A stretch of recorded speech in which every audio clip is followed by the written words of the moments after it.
एक सौभाग्य का अवसर हम सभी के लिए है। हम सभी इस चिंतन की वेला में, पवित्र प्रांगण में, इस संध्या वेला में जब यहाँ उपस्थित हैं, जो कुछ मैं आपसे सुनाने जा रहा हूँ, भगवान श्री कृष्ण की अमृतमयी वाणी। कल हमने ये सुना था कि मनुष्य को अपना उद्धार स्वयं करना होगा, क्योंकि आप ही अपने मित्र भी हो और अपने शत्रु भी स्वयं ही हो। तो अपने मित्र बनने की चेष्टा करेंगे, अपने शत्रु नहीं। इस बात का प्रयास निरंतर कीजिए कि मानसिक रूप से अपने आप को सशक्त बनाने की चेष्टा की जाए। मन से भी अपने अंदर दीनता नहीं आने दीजिए। व्यक्ति मैदान में भले ही हार जाए, लेकिन मन से नहीं हारना चाहिए। जब आप हार जाएं तो भी हारे नहीं होते, क्योंकि जब तक आपका मन नहीं हारता तब तक आप हारे हुए नहीं हैं। जब आपका मन हार जाए तो मान लेना चाहिए कि सच में हम हार गए। जब तक जीत की भावना आपके अंदर है, आप जीतोगे जरूर। जब व्यक्ति का मन बुझ जाता है तो आस टूट जाती है। जो व्यक्ति गिरकर फिर उठने की भावना रखता है, वो उठता जरूर है। और जो गिर गया और फिर ये सोचे कि शायद अब उठना मुश्किल है, तो नहीं उठ पाता। इसलिए आप वेदों को भी पढ़ें तो वहां एक अद्भुत प्रार्थना है, उत देव अवहितम उन्नयथा पुनः, कि प्रभु यदि मैं गिर भी जाऊं, मुझे फिर से ऊपर उठने की शक्ति देना। मेरी आंतरिक शक्ति कभी कमजोर न पड़े। वेदों में लिखा है, मृत्यु पदम योपयंतो यदेत। मौत जैसी रुलाने वाली घड़ियां भी अगर जीवन में आ जाएं, तो अपने आप को इतना मजबूत कीजिए कि मौत के सिर पर पांव रखकर आप आगे बढ़ सकें। क्योंकि आप वह हैं आत्म तत्व, जिसको भगवान श्री कृष्ण ये कहते हैं, नैनम छिंदन्ति शस्त्राणि नैनम दहति पावका। तुम्हारा आत्म तत्व वह है कि जिसको शस्त्र काट नहीं सकता, आग जला नहीं सकती, हवा उसे सुखा नहीं सकती, पानी गीला नहीं कर सकता।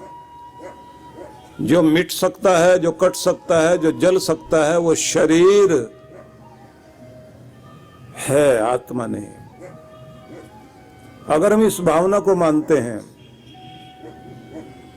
और इस सिद्धांत को समझते हैं, तो ये ध्यान रख लीजिए कि आप कभी भी किसी भी रूप में कमजोर नहीं पड़ेंगे। दुखद स्थितियां हमारे जीवन की तभी आती हैं जब हम मानसिक रूप से कमजोर हो जाते हैं। और परेशानी की बात यह जरूर है कि दुनिया भर के लोग अपनी नकारात्मक बातों से आपके मन को कमजोर करने में बहुत बड़ी भूमिका निभाते हैं। यहाँ तक कि हमारे पालन पोषण में हमारे माता पिता भी जिस तरह की भाषा बोलते हैं, उससे भी बच्चों के मन कमजोर हो जाते हैं कि तुम कुछ नहीं कर पाओगे। बहुत तरह के शब्द बोले जाते हैं जिनमें आप लोग वो भाषा जानते ही हैं। वो शब्द जब बोले जाते हैं, उसका प्रभाव बच्चों के जीवन में बहुत बुरा पड़ता है। कभी नहीं पढ़ पाएगा, ये ऐसा ही रहेगा। चाय की दुकान खोल लेना, साइकिल के पंचर लगा लेना, कुछ भी जो बोला जाता है उसका दुष्प्रभाव ये होता है कि बच्चे को लगता है कि शायद मैं कुछ हो नहीं पाऊंगा। उसे लगने लग जाता है कि जो हमारे माँ बाप कह रहे हैं वही शायद सही है। इसलिए मैं आपसे ये कहना चाहता हूं, कभी भी अपने बच्चे को भी निराश मत कीजिए। आपकी प्रार्थनाओं में बड़े सुंदर शब्द हैं, माँ गता नाम आदिदि था ये नयंती परावतम। उन विचारों को मस्तिष्क में हम न लाएं जो हमें निराशा के गहरे गड्ढे में लेकर जाए। आरोह तमसो ज्योति, अंधेरों से प्रकाश की ओर बढ़ते चलें। एक नया सवेरा हमारा इंतजार कर रहा है। तो सीधा मतलब ये हुआ कि मानसिक रूप से अपने आप को सदैव सबल बनाइए और ये ध्यान रखें, अपना स्वयं का इलाज हमें स्वयं ही करना होगा। अपने मन से अपने मन को समझाइए, दिल से दिल को समझाइए, अपने आप को खुद ही शक्ति दीजिए, खुद को खुद ही मजबूत बनाइए। ये उम्मीद कभी ना रखें कि कोई आएगा और वो आकर के हमारे मन को ऐसी शक्ति देगा कि चमत्कार जाग जाएगा। कोई भी चमत्कार ऐसे नहीं हो सकता। जब आप अपने अंदर खुद चमत्कार करने के लिए तैयार होते हैं तो चमत्कार होता है। और ये ध्यान रखिए कि जब आप रात में सोने जाते हैं, पूरे दिन भर की निराशा उस समय बहुत आपके मन मस्तिष्क पर हावी हो जाती है और आपके सबकॉन्शियस माइंड पर उन निराश विचारों का बहुत बड़ा प्रभाव होता है जो आपके भविष्य की रचना करता है। इसलिए ये कहा जाता है कि रात में सोते समय व्यक्ति के विचार बहुत ही शुभ और सशक्त विचार होने चाहिए। तो उसी तरह की प्रार्थनाएं करनी चाहिए।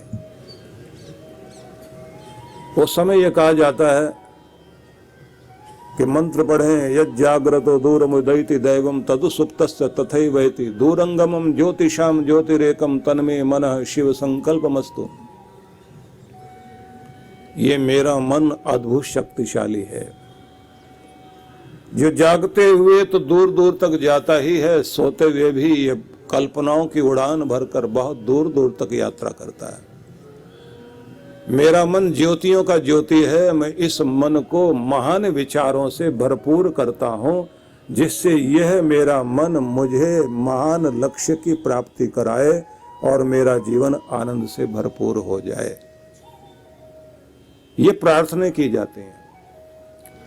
तो इन प्रार्थनाओं को मन में बार बार दोहराना होता है कि जिससे आप सोने जाने तक मानसिक रूप से सबल हो जाएं। जब आप कुछ बुरा सोचते हैं और सोचते सोचते आपके मन में आता है आज बहुत बुरा कुछ घटा, पता नहीं आगे जाकर क्या जिंदगी में होगा, भाग्य साथ नहीं दे पा रहा है, मेरे अपने भी साथ नहीं दे पा रहे हैं, जिंदगी बहुत ही दुख से भरपूर है। जैसे जैसे आप कुछ बुरा बुरा सोचते हुए और सोने के लिए जाते हैं, ये ध्यान रख लीजिए कि आपका भविष्य, आपका जो फ्यूचर है वो और ज़्यादा निराशा से भरपूर हो जाता है। क्योंकि आप जब भी सोते हैं, उस सोते समय जहां आपके शरीर में प्रकृति एक नई शक्ति देती है, आपका नया निर्माण किया जाता है, आपके सारे दिन के जो डैमेज सेल्स होते हैं उनकी रिपेयरिंग होती है रात्रि में, आपके मसल्स को फिर से सशक्त बनाया जाता है, आपकी जो अंदर की ऊर्जा सो गई थी, खो गई थी, मिट गई थी, उसको फिर से नए ढंग से चार्ज किया जाता है रात्रि में। इसलिए कितने भी थके हुए आप हों, जब आप उठते हैं तो थकावट नहीं होती आपको, क्योंकि सीधा सा नियम है कि आप जो कुछ खाते पीते हैं वो तो शरीर में लगता ही है, पर सबसे ज्यादा आपके लिए शक्ति देने वाली चीज है नींद। नींद आपको बहुत कुछ अच्छा देती है। जिन लोगों को नींद नहीं आती तो आप सोच लीजिए वो कितना भी अच्छा खाएं, एक्सरसाइज करें, लेकिन सारा दिन थका थका महसूस करते हैं। और नींद में होता क्या है, नींद में आपका संबंध दुनिया से कट जाता है। जितना मन खाली हो जाए, जितनी गहरी नींद होगी वो तभी होगी जब आपके मन में सोते समय कोई विचार ना चले, बिल्कुल शांत होकर सो जाएं। थककर जब सोते हैं आप तो दिमाग खाली हो जाता है। दिमाग खाली हो गया तो उसके बाद ध्यान रखना कि आपका संबंध विश्व शक्ति से जुड़ता है। विश्व शक्ति वो है जो पूरे ब्रह्मांड में फैली हुई शक्ति है। वही शक्ति जो फूलों में जाकर फल बनाने का कार्य करती है, वही शक्ति जो हवाओं को तरंगित करती है, वही शक्ति जो नदियों के अंदर प्रवाह लेकर आती है, वही शक्ति जो तितलियों को उड़ने के लिए शक्ति देती है, पंछियों के मधुर कंठों में माधुर्य देती है। उस विश्व शक्ति से आपका संबंध तब जुड़ता है जब दुनिया से संबंध कटता है आपका, जब आपका दिमाग शांत हो जाए, खाली हो जाए। नींद में ऐसा ही होता है। नींद में आपका संबंध पूरी दुनिया से कट जाता है और दुनिया के मालिक से संबंध जुड़ जाता है। तो उस समय जब आप सोते हैं तो आपको नया बना करके सुबह जगाया जाता है। ये परमात्मा करता है आपके साथ, हर दिन होता है।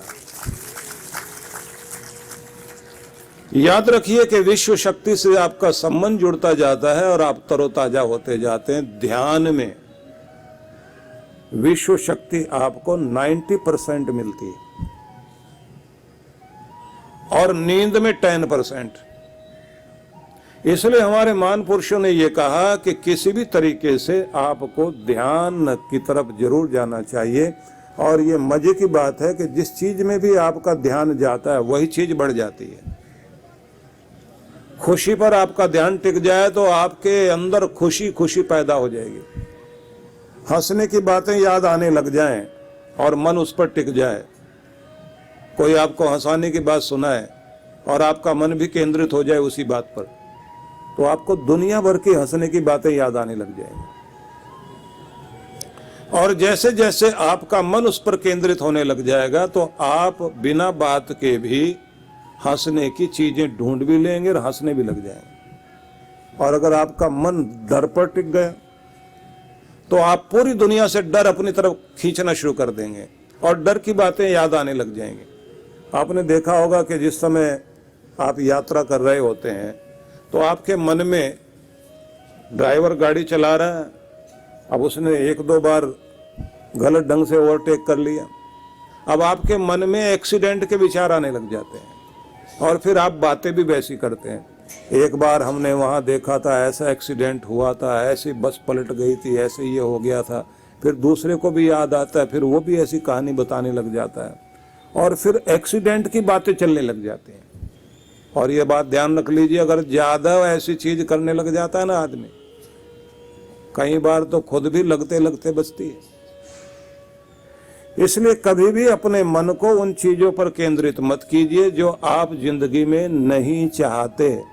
फिर से मैं रिपीट करता हूं, उन चीजों को दिमाग में मत घुमाइए, मत याद कीजिए। जिन चीजों को आप जिंदगी में नहीं चाहते उन पर ही अपना ध्यान टिकाइए जो आप जिंदगी में पूरा होता हुआ देखना चाहते हैं। और उसी के लिए प्रार्थना भी करो, जरूर एक न एक दिन वो चीज आपकी जिंदगी में आएगी। तो कल हम लोग ये विचार कर रहे थे, भगवान श्री कृष्ण ने हमें जो संदेश दिया कि तुम स्वयं के ही मित्र हो, स्वयं के शत्रु हो। अपने जीवन को उच्च अवस्था में ले जाने की चेष्टा करें। अब आज के चिंतन की तरफ हम लोग बढ़ेंगे। मैं आपके सामने भगवान श्री कृष्ण के उस संदेश को रखना चाहता हूं जो उन्होंने हम सब के कल्याण के लिए कहा है। सबसे पहले इस बात पर विचार कीजिए कि हम सब भगवान का प्रिय पात्र बनना चाहते हैं, कृपा पात्र बनना चाहते हैं। हम सब चाहते हैं भगवान की दया मेहर हमारे ऊपर हो। लेकिन भगवान किसे अपना प्रिय पात्र मानते हैं? कौन ऐसे लोग हैं जिनको ये कहा जा सकता है कि भगवान का प्यारा व्यक्ति किस तरह का हो सकता है? 2 तरह के लोग, एक वे जो भगवान को चाहते हैं और एक वे जिनको भगवान चाहते हैं। एक वे जो भगवान से चाहते हैं, एक वे जो भगवान को चाहते हैं। दोनों में अंतर बहुत है। ज्यादातर दुनिया भर में वे लोग हैं जो भगवान से तो चाहते हैं लेकिन भगवान को नहीं चाहते। बस भगवान हमारे काम पूरे कर दे, बस भगवान हमारा मुकदमा जितवा दे, भगवान हमारे घर में धन संपत्ति ले आए, भगवान अच्छी संतान दे दे, बच्चे की शादी हो जाए। न जाने क्या क्या। जो हम भगवान से चाहते हैं तो उसका मतलब यह है कि भगवान की वस्तुएं तो चाहते हैं, भगवान को चाहेंगे नंबर 2 पर। जब आप भगवान को चाहते हैं तब आप पहले क्या सोचते हैं? बस मेरा प्रभु मेरा हो जाए, बाकी फिर मुझे मांगने की जरूरत ही नहीं है। जब वो मेरा हो जाएगा तो फिर मेरी चिंताएं भी वही करेगा, मेरा ध्यान वही करेगा। लेकिन यही एक बात आप और भी कहते हैं कि दुनिया की कोई भी चीज इतनी कीमती नहीं है जितना कीमती परमात्मा का नाम है। मेरे लिए दुनिया में सबसे महत्वपूर्ण, सबसे बड़ा रिश्ता मेरे भगवान का रिश्ता, बाकी दुनिया का रिश्ता सब बाद में है, पहले रिश्ता भगवान का है। इसलिए मैं सबसे कीमती समय भी अगर किसी को दूंगा तो भगवान को दूंगा।